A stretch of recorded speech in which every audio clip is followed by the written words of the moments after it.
Bem-vindo ao primeiro episódio do EO Talks Brasil, um podcast dedicado a conhecer mais a trajetória profissional e pessoal dos membros empreendedores da Entrepreneurs Organization aqui em território nacional. Eu sou Gil Gasparini e hoje vou entrevistar aquele que trouxe a EO para o Brasil. Ele é Cristiano Miano. O Cris, além de ser membro fundador da EO São Paulo, está há mais de 20 anos à frente do Grupo Digi, uma empresa de marketing de incentivo que tem clientes como Samsung, Coca-Cola, Unilever, TIM, entre muitas outras. Não sabe o que é marketing de incentivo? Não se preocupa que hoje você vai descobrir. Porque hoje nós vamos conhecer um pouquinho mais sobre a vida e trabalho do Cris e a história da EO no Brasil. Cris, muito obrigada por receber a gente aqui no Grupo Digi. É um prazer estar aqui. Eu que agradeço. É uma honra poder receber o primeiro episódio do EO Talks aqui. Espero que a gente tenha coisas interessantes para contar. Pois é, vamos conversar um pouquinho, primeiramente, sobre a sua trajetória profissional, como começou e como que você chegou a estar há mais de 20 anos aqui no Grupo Digi como CEO e fundador. Essa foi boazinha com mais de 20, porque são quase 25. Olha só. E isso entrega que eu comecei a Digi com 19 anos, porque eu gostava de tecnologia. E aí eu resolvi que ia fazer alguma coisa. A Digi começou como Digi Pronto, construindo websites para o açougue da esquina, literalmente, de verdade, e o estacionamento também. Qual que era o nome do moço do açougue? Putz, eu não lembro, mas eu lembro outras coisas, tipo o nome do estacionamento, porque o estacionamento, na verdade, virou um nightclub que chamava My Love. Então, isso eu lembro, o My Love Night Club ali no centro, era no centro de São Paulo, ali na Avenida Ipiranga, então eu lembro disso. E foi onde tudo começou, depois a gente pivotou e tudo mais, mas eu ainda estava na faculdade. Disso, você é um menino de 19 anos trabalhando, né, fazendo ações para um estacionamento para hoje, foi um longo percurso. Muito aprendizado, né? Ontem estava mentorando uma estudante da GV e eu falei para ela, olha, talvez pareça legal ter começado com 19, mas se eu estivesse no seu lugar hoje, talvez eu pensasse em ganhar experiência fora. Porque não ter um líder bom, um chefe para te mostrar o que é ser um bom líder, me custou muito caro. Porque eu fui um péssimo líder por muito tempo. Por que você diz isso? Por não ter referência. Então, assim, acabei sendo um líder pela minha natureza. Os tempos mudaram, né? E a sua percepção foi mudando junto. Ao que você atribui essa nova percepção de como um líder deve ser? O fato de interagir com outros empreendedores na própria EO é um deles. A gente pode falar mais de EO depois, mas eu sempre busquei estar envolvido em outras organizações para buscar pares, para buscar experiência em outros lugares. E sem dúvida na parte de liderança, a EO, porque tem um programa de Path of Leadership, né, de você voluntariamente ser líder, me ajudou muito, porque eu fui liderado por líderes de diversos países, gente com mais experiência, vi essa liderança rolando e depois liderei pessoas também né, empreendedores iguais a mim, iguais a vocês, que estão em outros lugares, com outras iniciativas e que de repente estão num projeto dentro da EO que estão respondendo para você ou ajudando num projeto específico. E isso me ajudou a ter uma noção muito melhor do que é ser um líder, de como inspirar as pessoas. Claro, eu ainda estou aprendendo, a gente nunca pode parar de aprender liderança. E quando a gente fala, para quem ainda entrou aqui de sopetão e não conhece a EO, o Path of Leadership, exatamente o que isso significa dentro da organização?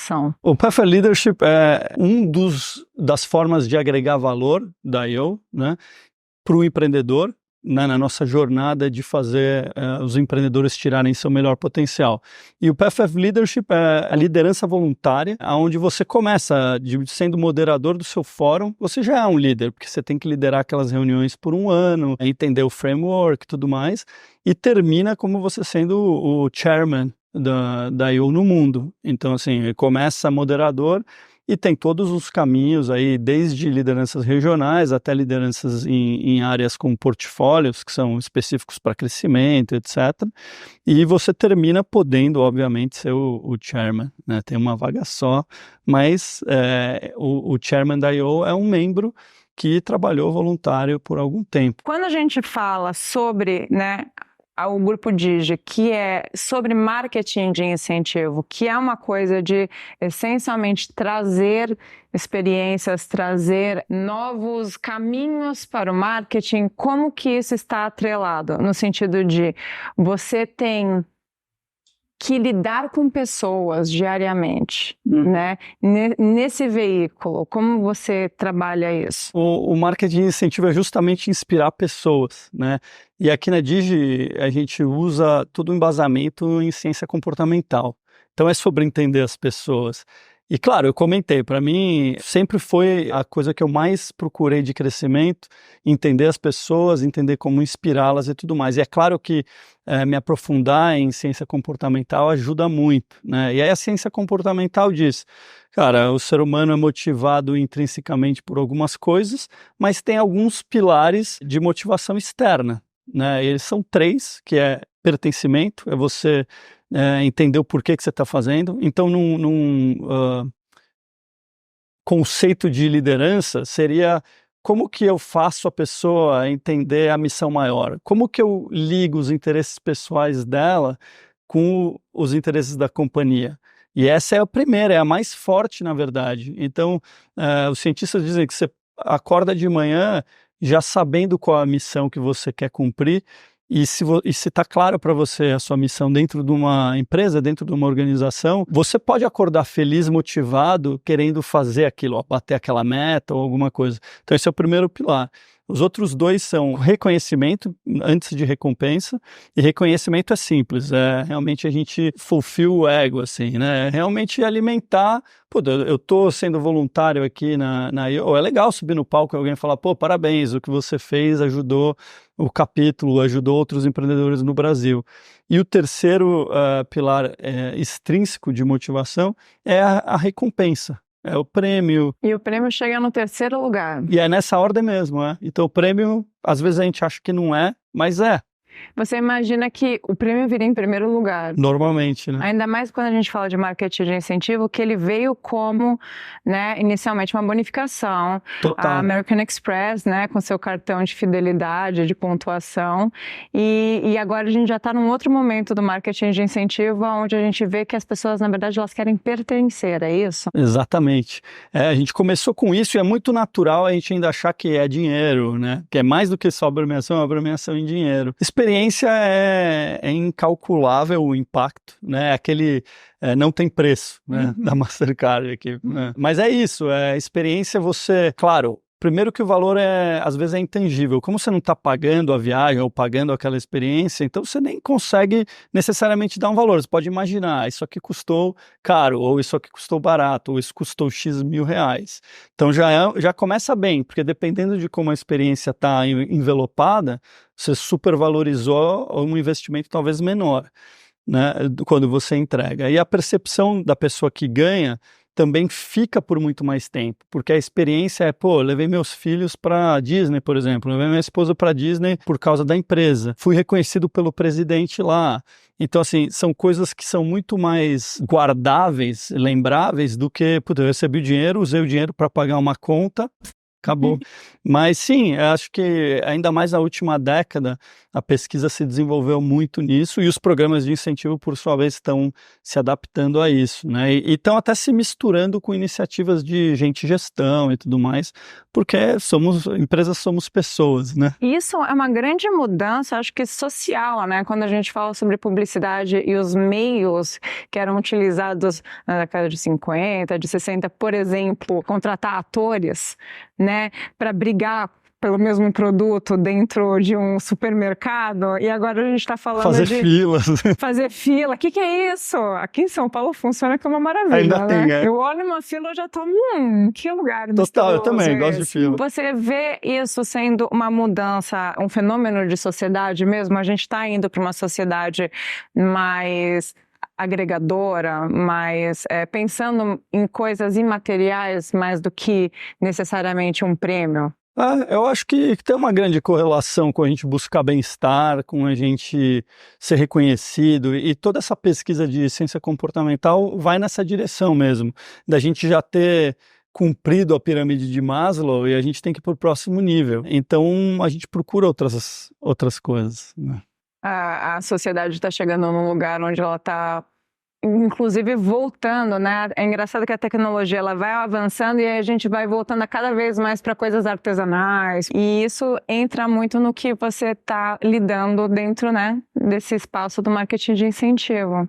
Agora, começou com marketing de incentivo, a Digi? A gente fazia site para o açougue. Você não chegava para o açougueiro, então, o pertencimento. Aconteceu que um dos nossos clientes era a Warner, que já era um dos primeiros grandes clientes que a gente atendia. Vocês estavam há quanto tempo já com o Digi? Já faz uns 7 anos, né, que é digitável. E a gente fazia sistemas, mais do que site, a gente já fazia sistemas online.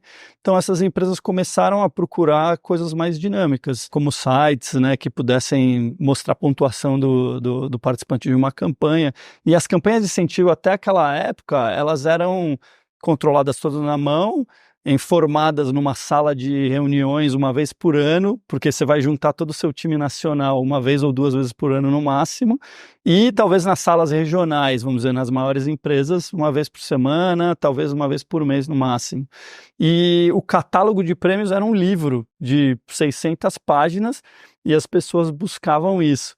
E sabe o que é curioso? Apesar da Digi não ter começado com incentivo, eu tenho um tio que eu não sabia que fazia isso na Itália, que construiu uma das maiores empresas de marketing de incentivo, de viagem de incentivo. Óbvio, já vendeu, né, para um grande grupo. Mas você não sabia disso, Não sabia. né? Não, eu fui descobrir, 7, 8 anos atrás, quando eu fui visitar ele. É de família.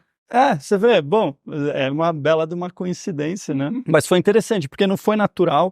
Eu não sou marqueteiro, né? Eu sou economista e gostava de tecnologia. Então, assim, não tinha nada a ver com pessoas, marketing, comunicação, mas a natureza do que a gente fazia, que era o website, acabou levando a gente para aí. Então, com um cliente pedindo algo de incentivo, a gente criou um precedente e aí a gente conseguiu vender essa ferramenta para outras grandes empresas. E, claro, na verdade, até 2019 a gente ainda era uma agência digital. A gente fazia redes sociais para KPMG, por exemplo. E em 2019, eu lembro porque eles foram o último cliente que a gente serviu com isso. Aí a gente decidiu estrategicamente que, tudo bem, já era 95% da agência, já era incentivo, mas aí a gente se posicionou como uma agência de marketing de relacionamento e acabou aí traçando o caminho que a gente vem até hoje. Falando sobre essa experiência de trabalhar desde os 19 até hoje em dia, falamos de aprendizados, mas os aprendizados eles vêm também, né, de erros. E eu acho interessante a gente ser aberto em relação aonde nós erramos, porque senão ficava o gatekeeping, né? Ninguém nunca aprende. Então, me fala assim, o que você acha que foi o seu maior erro e como você consertou e como você cresceu dentro dessa sua jornada? O maior, acho que eu já comentei que foi talvez começar muito cedo, mas claro, a gente foi corrigindo isso. Mas começar cedo não é em si um erro, onde isso leva ao erro? Talvez é a ingenuidade do, né? Vou começar uma empresa, Exato, e nem é um erro por si, porque se tem o positivo e tem o negativo nisso, né? Talvez aí se a gente fosse pegar erro de verdade, pode até ter sido causado por isso, eu acho que foi alavancagem. A história de fazer bootstrapping com 19 anos, não tinha nenhum dinheiro, eu peguei o meu computador, levei para uma salinha que eu pedi emprestada para minha mãe, lá no centro. Isso é bonito, é legal pra caramba, mas me fez desperdiçar uns 6, 7 anos. O que você diria para esse Cris aí dos 19, então, se ele encontrasse com o Cris de hoje? Eu diria, pega o investimento que estão te oferecendo, ou pega esse sócio que está querendo vir com dinheiro, que já tem uns 5 anos de mercado, porque a gente vai ganhar 10 anos nessa brincadeira. Você achou que sozinho ia mais rápido nesse caso? Pode ser que sim, eu acho que foi mais ingenuidade mesmo de dizer, tá rolando, por que não, né? Assim, um dia após o outro, ontem hoje eu tenho um cliente, amanhã eu tenho 2, então depois eu vou ter 3, tá crescendo. Essa era a ingenuidade que eu tinha. O problema é que a velocidade faz muita diferença num mercado competitivo como era o de tecnologia e comunicação, né? Então, assim, o que eu vi? Eu vi empresas talvez nascendo 1, 2 anos depois e ficando maiores que a gente 1, 2 anos depois. É isso que faz eu dizer, acho que esse é um erro. Claro que a gente corrigiu depois fazendo, né, o movimento, mas levou muito tempo. Sim, hoje em dia vocês reportam a grandíssimas empresas, né? Unilever, Coca-Cola. Como que é a pressão de trabalhar, ter que, né, dar o rendimento, dar o resultado para esse nível de empresa? Pelo lado da pressão, olhando por um prisma, né, a pressão talvez negativa, claro, é muito mais trabalhoso ou muito mais demandante trabalhar para uma empresa grande. Primeiro que o benchmarking é alto, né? Então as outras agências que atendem ou atendiam esses clientes eram muito maiores que a gente, né? E tinham os melhores profissionais e tudo mais. Então tem esse lado da pressão. Por outro lado, eu acho que foi isso que fez a gente crescer, porque para a gente conseguir estar do lado delas, a gente tinha que sempre dizer sim, né? Então, se pô, vocês trabalham com aquela tecnologia que nasceu ontem, não sei o que lá, falar sim, a gente descobria e a gente implantava. E o que acontecia? A gente acabava sendo o pioneiro nessas tecnologias ou nessas habilidades. Então, por um lado, claro, você tem essa pressão que eu vi já empreendedores não aderindo, não aceitando e deixando a empresa não seguir porque não queria aguentar aquela pressão, ou por medo, ou por alguma coisa. Agora, encarando ela do jeito, não, eu vou bater, eu vou vencer, eu vou aprender, eu acho que serviu muito para a gente chegar onde a gente chegou. Né, sair do açougue para uma BRF, por exemplo, para uma JBS, que já foram clientes nossos. Tanto chegou que agora você está, né, na Associação Internacional de Marketing de Incentivo. A Associação de Marketing de Incentivo é, obviamente, uma organização sem fins lucrativos que junta empresas do mercado de incentivo. E é interessante porque o mercado de incentivo nos Estados Unidos é diferente do Brasil, assim como é na Europa, onde eles estão fortes, e nos Emirados também, onde eles estão fortes. A associação ela junta mais de 500 empresas que buscam, né, deixar mais regulamentado, mais aparente, né, investe em marketing, todo esse mercado de incentivo, desde as viagens até agências como a gente, passando por empresas que fazem prêmios. Nos Estados Unidos, muito forte, fabricantes de presentes, como relógios, serem associados da associação. Então, a Seiko, por exemplo, é uma associada do IMA nos Estados Unidos,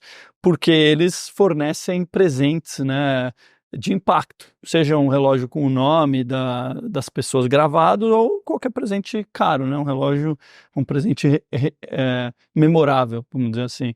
E a associação, então, tem esse papel do mercado, eles fazem uma premiação, reconhecimento, que a Digi ganhou alguns, né, de melhores campanhas, melhores agências. Isso ajuda o mercado a prosperar e a se desenvolver, né? E falando em associações, né, a gente está aqui por causa de uma muito especial, que é a Entrepreneurs Organization, a EO, e você trouxe ela para cá. Como que isso aconteceu? Isso aconteceu em 2012, mais ou menos. E isso aconteceu porque, lembra que eu falei que eu procurava me aproximar de entidades, instituições onde eu pudesse ter contato com outros empreendedores e tal. Então eu comecei, na verdade, na Fiesp, no grupo de jovens de empreendedores da Fiesp, e fiquei ali uns 5 anos, também voluntário, liderando e tudo mais. E em 2011 eu fui fazer um curso de educação executiva na Harvard, que chama OPM, e aí lá são 3 anos de programa, você fica um mês no campus, é muito, muito legal, recomendo inclusive, foi uma mudança de vida. E lá no último ano eu conheci uma pessoa da Tailândia que indicou a IO como uma forma de conhecer outros empreendedores, fazer trocas de experiências e tudo mais. Ele falou, pô, eu sou membro do IO lá na Tailândia, você devia procurar o IO no Brasil porque é incrível. A IO começou quando?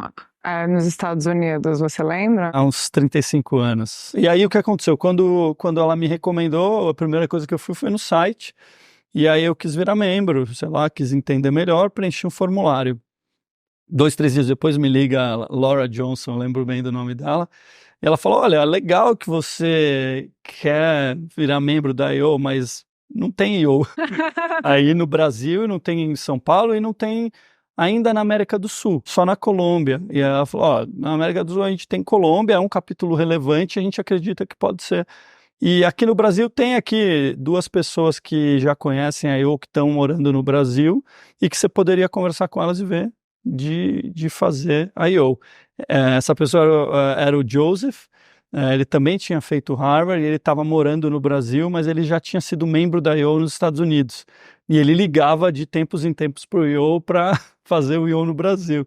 E é engraçado, porque espero que o Joseph esteja ouvindo isso, eu já falei isso para ele algumas vezes. Ele mesmo diz, pô, eu fiquei 6 anos tentando fundar a I.O. no Brasil e pô, o Chris chegou com os hábitos brasileiros e aí a gente conseguiu. Porque olha o que acontecia, ele marcava reuniões de prospect para trazer pessoas para conhecerem o I.O. e no hábito americano ele marcava às 7 da noite e esperava as pessoas chegarem às 7 da noite para começar. Chegava 1 ou 2 e aí ele começava. E quando os brasileiros chegavam às 7h15, 7h30, ele trancava a porta.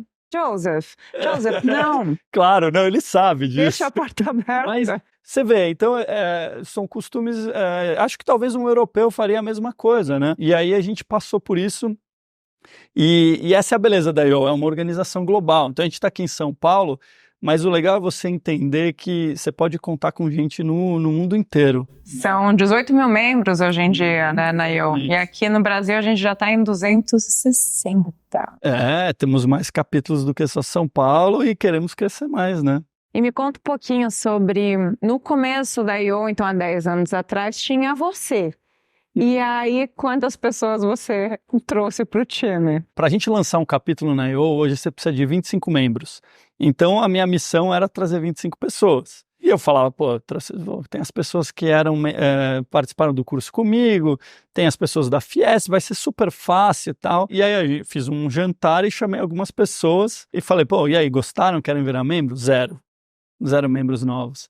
E aí eu tive que fazer algumas vezes, tem um super aprendizado no apoio do I.O. Global, e aí veio membros do mundo inteiro me ajudar, chegou um colombiano aqui, fez algumas mudanças em como que eu fazia aquela reunião, e a gente começou com os primeiros 9 membros, né? E aí tinha Dani, Felipe, e aí essas pessoas vieram e das 9 fizemos mais eventos, e aí 25 em algum dia, e aí a gente logo foi fundar a I.O. Rio, porque tinha um membro do Rio que topava abrir lá, depois Porto Alegre, mesma coisa, e aí eu fui crescendo, e agora a gente precisa continuar trazendo esse impacto pro Brasil, né? E qual que é, então, você vê o crescimento da I.O. no Brasil de agora para frente? Quais que são os grandes pontos a se trabalhar aqui?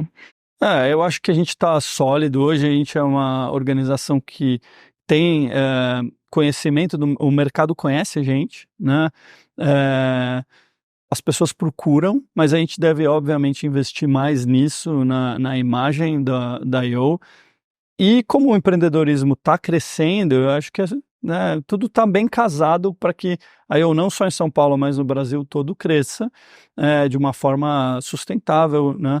E apoiando o empreendedorismo em cada uma dessas áreas. Então eu acho que abrindo alguns novos capítulos e trazendo novos membros. Por exemplo, o capítulo de São Paulo é um capítulo que tem potencial para 200 membros, né? Pegando cidades similares no mundo. Hoje em Porto Alegre a gente tem cerca de 100 membros, então já é bem representativo. E eu acho que o fato de a gente estar criando novos líderes aqui dentro, né, da organização, líderes voluntários e tal, com certeza vai ajudar a gente a chegar em algum lugar, porque aí não é mais só o Chris, né, são aqueles 9 e agora são 9 líderes, 10 líderes, tem, né, lideranças na área Brasil, vai para a região, e eu acho que isso vai claramente fazer a gente crescer como organização para o Brasil, mas também dentro da própria I.O. Global, né, porque claramente a gente compete com outros capítulos que estão crescendo e tudo mais. E, obviamente, a gente também aporta para o mundo proporcionalmente a quantidade de membros. Então, eu fiz negócios recentemente no México e é muito bom que tenham mais membros de comunicação no México, porque eu posso contar com eles para apoiar, por exemplo, na hora de fazer um negócio ou de entender o mercado e tudo mais. Então, também gostaria muito que o Brasil pudesse ficar mais forte para apoiar empreendedores do mundo inteiro aqui, né? Você não necessariamente conhece todo mundo, mas isso vira em si um grupo de amigos, de contatos, de networking, não só local, não só nacional, como global. Então você pode ir para Singapura, que você está indo agora, e entrar em contato com tal e tal e tal membro que tem essa conexão. Isso tem acontecido. Eu estava em Chicago para uma reunião da I/O e de repente, passa alguém aqui do lado, eu estava com uma outra pessoa da I/O e eles já se conheciam porque eram membros. E aí já, virou um gathering que terminou num jantar com 20 pessoas e não sei o quê. Então, assim, é muito legal se sentir em casa, fora de casa, né? E claro, por mais que a gente não conheça todo mundo, aí eu acaba compartilhando os valores, né? Os membros tendem a compartilhar os mesmos core values. Quais são os core values da I/O? O primeiro, o mais importante é Trust and Respect. Acho que isso que abre a família, né, para todo mundo. Thirst for Learning, que a gente vai estar sempre aprendendo. Você sabe mais algum? Think big and be bold. E Together we grow. Me conta de alguma história boa dessas viagens de I/O que te marcou. Nossa, é interessante porque normalmente, porque você tem as pessoas locais nessas viagens, você acaba tendo experiências únicas, né?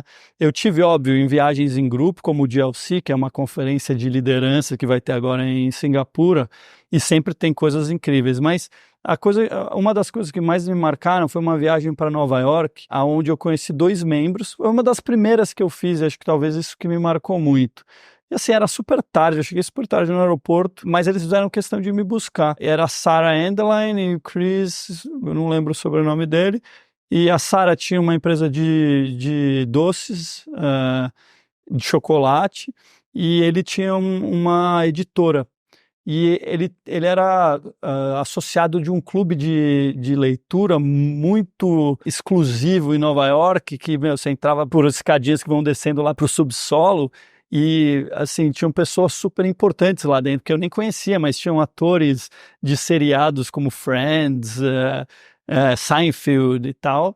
E aí, isso foi muito marcante, porque eu não teria essa experiência nem se eu vivesse lá em Nova York por 10 anos, eu acho, né?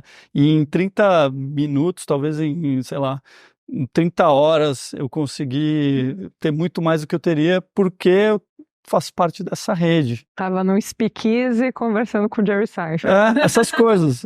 E agora vai ter o Lacademy chegando, né? O que você espera desse encontro? E o que é o Lacademy? Boa. O Lacademy é um dos encontros regionais, né? O I/O tem esses eventos globais e cada região cria o seu. A nossa região, que é o LAC, né?